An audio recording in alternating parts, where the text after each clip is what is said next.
What is up and is going on, guys? Simpzy here and welcome back to another episode of my FIFA 14 QPR career mode on the Xbox One. In today's episode we have two matches, the first of which is against Tottenham Hotspur, and then later on the episode we have a match against Manchester City. So two very big teams, and they're going to be very tough opponents to say the least.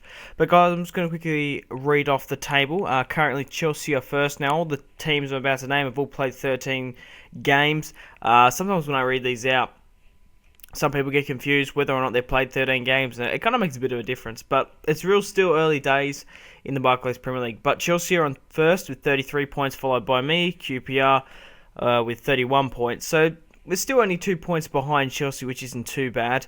Manchester United are third with 30 points. Manchester City are fourth with 27 points, followed by Tottenham Hotspur, fifth with 27 points. Liverpool in sixth with 24 points, and Newcastle United just breaking into the top 7 with 21 points. And if you guys want to know the top goal scorers, of course, it's Cristiano Ronaldo on 17 goals, followed by Schürrle on 10 goals and Edinson Cavani on 9. Now, the first half of this match was really quite quiet, but later on in the second half, it really did spark into life. Both sides having more of a second wind, getting really keen to go. And I forgot to mention as well, Tottenham Hotspur have two fantastic strikers up front in Mario Gomez, who was a former Bayern Munich player turned Florentina, and now he plays for Tottenham, which is quite interesting, and obviously Soldado. But in the 75th minute, we're running down the wing here with Menez. I managed to whip it in. And what a fantastic volley there to make it 1-0 just before the 80th minute when you think all was in doubt. But you guys will be surprised by the scoreline at the end of it, because I wouldn't have seen it coming in the just before the 80th minute. But Granero there with a fantastic hitted volley from Menez's fantastic piece of play to run down there and hits it on the volley. So it was a very nice goal. It was very well taken, and I really quite liked it how he actually hit it on the volley, and Lloris unfortunately dove the wrong way. Actually, I don't think that's Lloris. I think that's someone else. But nevertheless, 1-0 up against Tottenham, and I did say they had a fantastic set of players up front, but Granero just before his first goal really makes it 2-0, and at this point in time I was looking very comfortable. Cristiano Ronaldo's shot was blocked, but the goalkeeper did crumble, and Granero picked up his second. So he's done this a couple of times, come off the bench and scored a couple of goals. He's such a fantastic player. Obviously De Bruyne has that first team role, but Sorensen managed to find Gomez, and unfortunately we did concede a penalty. Well, we conceded the penalty kick. Well, you don't know if he actually scored, but we gave him a penalty kick regardless, and Sebastian Rode unfortunately got a yellow card there.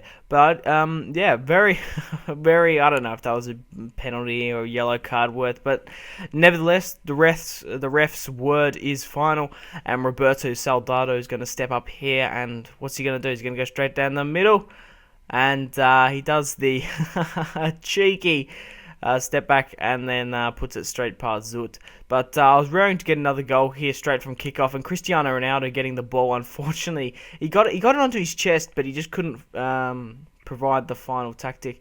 But Granero on the box, nearly picking up his hat-trick, but Mario Lopez gets cut down, the ball gets deflected to Cristiano Ronaldo, and that picks up his 18th goal of the Barclays Premier League, makes it 3-1 just before the 90. And like I said, guys, I was very surprised by the scoreline if you said both sides were 0-0 just before the 80th minute. But Tottenham Hotspur weren't done there, and they did manage to get another one back in the 90th minute to make it 3-2. So 5 goals within 10 minutes. Well, obviously, that's not including extra time. But Danny Rose there on the back post. Unfortunately, Zut was covering Gomez and made it 3-2. We still got a victory, nonetheless, and Tottenham Hotspur did pick up some minor goals here and here. But guys, we do have a simulation match coming up here against Borussia Dortmund. I just want to say why I simulated the match. Just look at the bottom right-hand side at the group table. This is the last match we're going to be playing. We're both on 10 points. It's the I can't fucking say, statistically impossible for Saint Etienne or FC Basel to progress. So I was like, I saw the Manchester City match on the calendar, and I was thinking, we don't really need to play this match, so I'm going to do a simulation. If we win, we win. We lose, we lose. It's either just another pick up for a win for the season, and unfortunately, we do concede pretty early on against Socrates. And Sergio Aguero actually missed a penalty. But nevertheless, guys, we do have a match here against Manchester City. After that win against Tottenham, that has projected us to first place in the Barclays Premier League. But Chelsea just behind us. But we got the same amounts of goals as them. So, yeah, obviously Chelsea have Schürrle and Edison Cavani on form. But we're going with the stock standard same team. We got Cristiano Ronaldo, Sergio Aguero up front. We got Kevin De Bruyne in the centre attacking mid. He's going to be feeding both those crucial strikers. We got Junior Hoilett, the short Canadian beast. And then we got Danny Welbeck, who is a fantastic left mid, surprisingly. You wouldn't actually think that.